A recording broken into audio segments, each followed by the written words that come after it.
And he starts questioning her again about how can she be so cold and calculative and want to kill a guy and drag him into it. And she tries to reassure him again that he hurt her and he's a womanizer. He deserves to be dealt with in the harshest way. And at this particular point, he wants to back out, but again she deceives him as usual. Get him back on track, get his mind all messed up, and we go to the next scene where there's now this is a gathering place for all the couples. It's called a cabin nightclub, and everyone goes in and they mingle. And as you see, you got a lot of different people in there dancing to the music, and you got a couple of games set up for them to play. Sort of like adult games, stuff like that. And you can see Vox, Unicorn, and Jill sitting at the bar.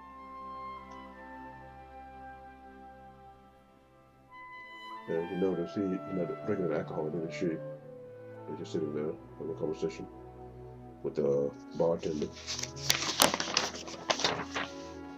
And we go on to the next thing, and at this particular point, that's when Rick shows up.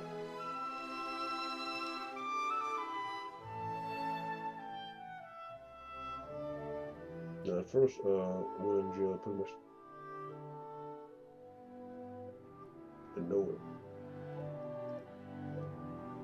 But then he tries to have a conversation with the bartender while they sit there, and you can see they're sort of drinking sort of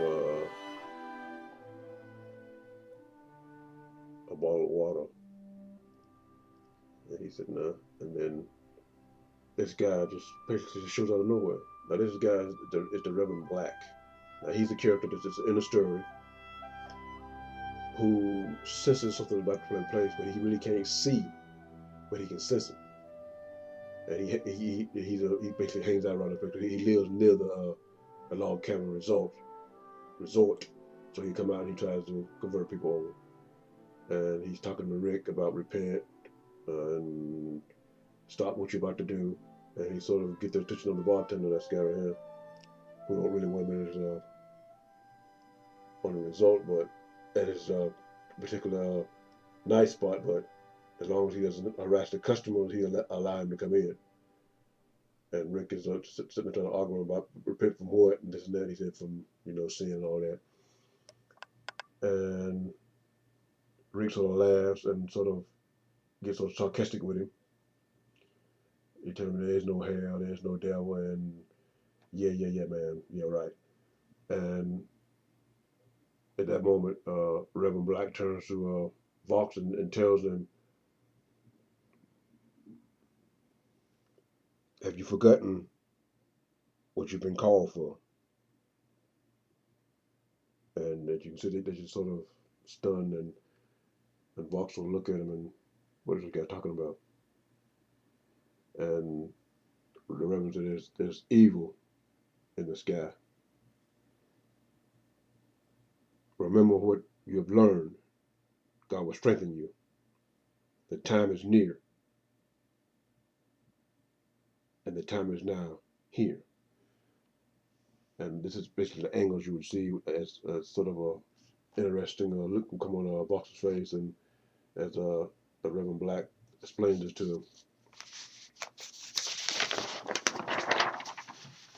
At that moment, the bartender sort of get annoyed at Reverend Black and asks him to leave, and he leaves, and Will's left. What was that about? So they go back and continue their conversation with one another. And then at that moment, Emmy shows up, and she confronts Will at this moment. Jill is starting to get a little aggravated with all the individuals that are coming up, pretending to know who they are, but don't. And Amy says, well, if it isn't Vox Unicorn. But if you notice in the caption, I use my own name at the time. Because, like I said, I was still in the stages of developing the characters' names. but I changed it to Vox Unicorn, which the original script was completed. But she says, well, if it's not Vox Unicorn. And that's when Jill gets sort of annoyed. Does he know these people? And Vox has to say, do I know you, lady? And she replies, you should. Now Rick done, that came back in the background singer that he sort of walks up to the bar again with a smirky smile on his face. And then that's when you see the back of Amy's head. And after she tells Will who she is and what they've done, you see the shocked look on Jill's face. And she's saying 3 months ago, you paid her to have sex because she used to be a prostitute, and Vox had sex with her and paid for it. And that's why you see the look on Jill's face right there. But at the same time, you see the true face of Amy while she lays down her lie and has section. And Vox is just shocked. But at that moment, he says to himself, and he also says it out loud, I can see you. At that moment, Amy sort of walked off. Jill starts to walk out, but Vox stops her. And Rick says he left in the background right there, and now the crowd will start together because Jill done put a little commotion on, but she got irritated. She's angry now because of what Amy just said, that her husband was paying for sex and she was a prostitute. And she was just doing this to get him angry and try to get him in a fight with Rick. And Jill starts to cry a little bit, and he said he's trying to explain that that's all a lie. It's not true. And she's crying, and she slaps him, and she leaves. Now Amy done got pretty much what she want, him angry and distracted, but he's still saying you, and he can see her true form. Now Rick is moving in to play his part because Amy had it set up so to get him in a fight with Vox, so Rick could kill him in the fight, and it would look like an accident. And that's Rick stepped up to him and popped him right upside the head. And now you see Amy's turn back into her female form again. And Rick took punched him right in the face. Then he punched him again. Now you see Amy's demon form again. You see the crowd's gathering back in the background now. And the onlookers starting to look, and he knocked Vox to the floor. It stands over him. Vox looks up and starts to get up again. And Rick tried to take a swing, but Vox blocked, and a quick punch to the chin, sort of sent it back a little bit. And that's when the fight progressed. He hit him again, and he kicked him in the face, and then he kicked him in the chest, and then he slammed him across the bar. And you can see he sort of busted up a little bit. And he gave him a choice to walk out of there like a man, I get drug out, beat down. So he lets him go, and he's on the bar, and you see Amy's turn into a demon form again as the onlookers continue to look. But remember, no one can see her true form except Vox Unicorn. Now Rick falls to the floor. And the bartender is still standing there in awe that this has happened so fast. And Vox approaches Amy, and you can see how she looks, standing there in the nude, her true form. And Vox, and this is how the scene would actually be viewed by the viewer on the screen.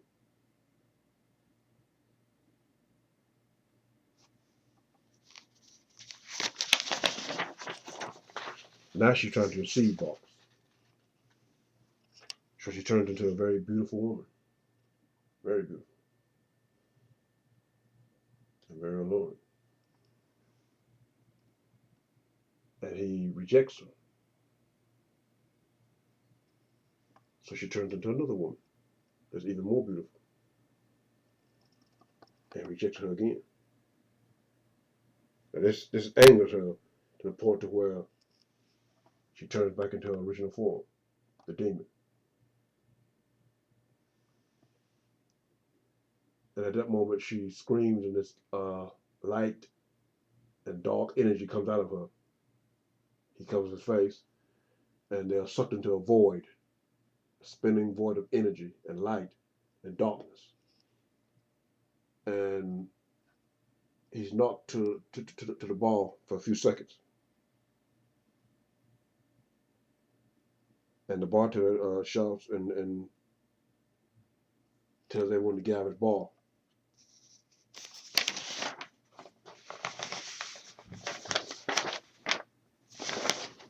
Now, while this is taking place, we go to the city. And you see some large buildings, and you see light in the background, and you see some people doing the nightlife, and people in the city. It's just sort of a night scene. You see people walking down the street, you see stoplights, and you see cars going by. Now, this is how the scene broke down. And at that moment, you see two figures shown from the back. This guy is Stephen Powers. He's got hair and ponytail. And the guy that's sitting on there with the butt and the wings and right small is Medlock, the demon who sits on mankind's shoulders. And you see people here walking. But in the background, if you look real close, you see they also have demons sitting on their shoulders, influencing them in their day-to-day activity. Then you see a front shot of Medlock sitting there. And we go close in, you see another shot.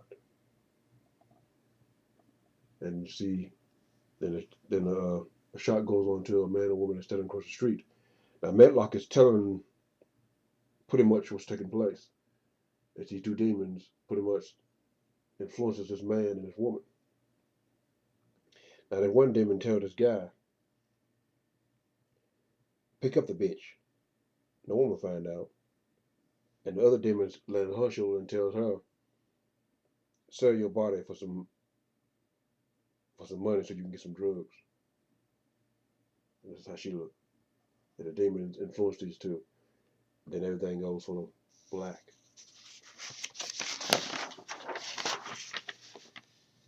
And Medlock and the demon walks off into an alleyway. And then you hear two shots. And the woman flees the scene. Because she just killed the man who tried to pick her up. John tried to pick her up, but the two demons sort of influenced him, and she killed him and robbed him. And then they continued on down the street.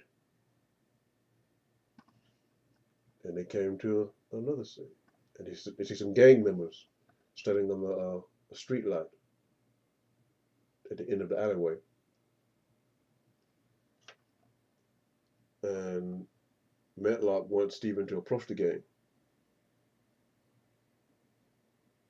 And Stephen says, trouble, party time. Now, this is the gang that emerge and approaches Stephen. You see, they look like real thugs. And they go walking up and approach. Now, you can tell from the haircuts that this was the 90s. But if you watch television these days, a lot of people go back to that look. I wouldn't, but a lot of people go back to that 90s haircuts like this from the 90s and this type of thing and that. And this is what some of the gang members say. Hey, you're in the wrong street. Hey, butt face. We want your money, butt face. You know, just normal thing that some thugs are short, sweet, and to the point. Let's put it that way. And they respond.